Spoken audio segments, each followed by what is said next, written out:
Senhor presidente, se o momento que o Brasil vive exige reformas, e é isso que dizemos à população, fica impossível justificar por que é que não tratamos da reforma da máquina pública e do custo dessa máquina.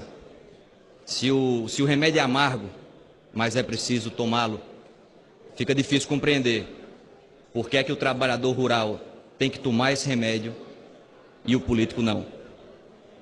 Porque muitas vezes, senhor presidente, quando um filho está doente, o pai ou a mãe, antes de dar o remédio amargo ao filho, toma um pouco desse remédio para dizer que está junto e encorajar o filho a enfrentar a dificuldade. A diferença no nosso caso, nessa nossa insistência de não tratar da reforma da máquina pública, são duas.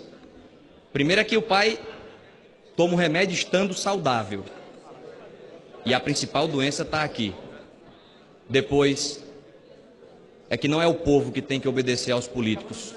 Somos nós, políticos, que precisamos obedecer ao povo.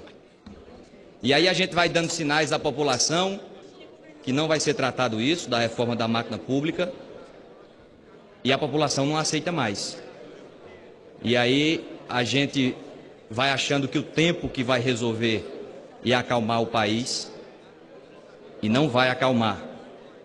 A gente precisa tratar de temas que beiram a obviedade da exigência da população para que a gente dê uma resposta. Falar do auxílio moradia. Auxílio moradia, senhor presidente, deve existir para quem não tem onde morar. Auxílio alimentação deve existir para quem não tem o que comer. E a gente tem uma máquina pública inchada, agigantada, repleta de espaços como esses, e não vamos dizer que é só a classe política, vamos avançar no poder judiciário, vamos avançar em todos os espaços da máquina pública para acabar com essas distorções. Não dá mais para juiz no Brasil receber auxílio moradia. Está errado. Todos nós sabemos que está errado. Não, mas é uma compensação. A gente não está mais em tempo de ter compensação. Não cabe mais compensações. É preciso ter uma mudança radical em direção daquilo que é correto. Não adianta mais puxar um pouquinho para cá, um pouquinho para ali. Não dá mais. E é esse embate. E é o enfrentamento dessas distorções que talvez inicie um período de equilíbrio nesse país. Não dá para pedir equilíbrio à população quando a gente vive banhado em distorções da máquina pública.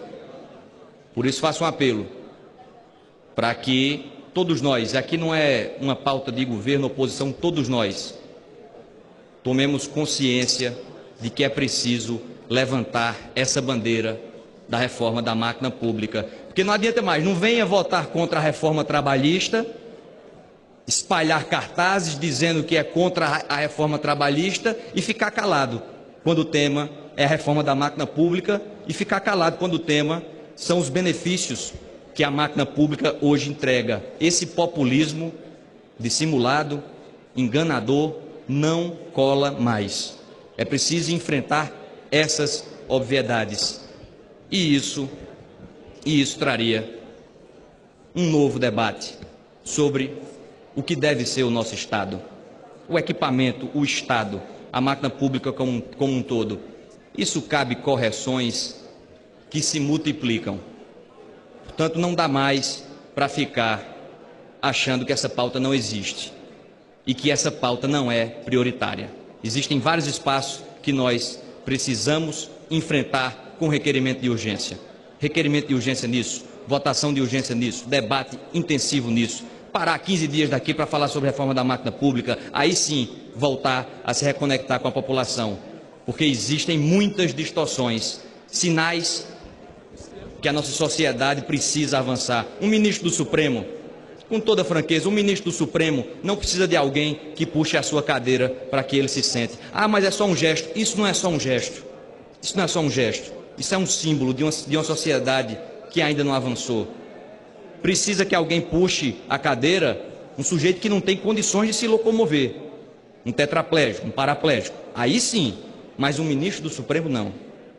São esses sinais, é essa nova simbologia É essa nova linguagem que o povo brasileiro está sedento para que a gente traga para esta casa.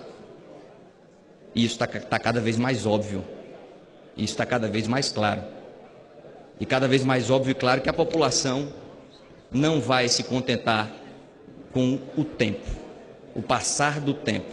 As coisas não vão se acalmar enquanto a gente não compreender a quadra democrática que o país vive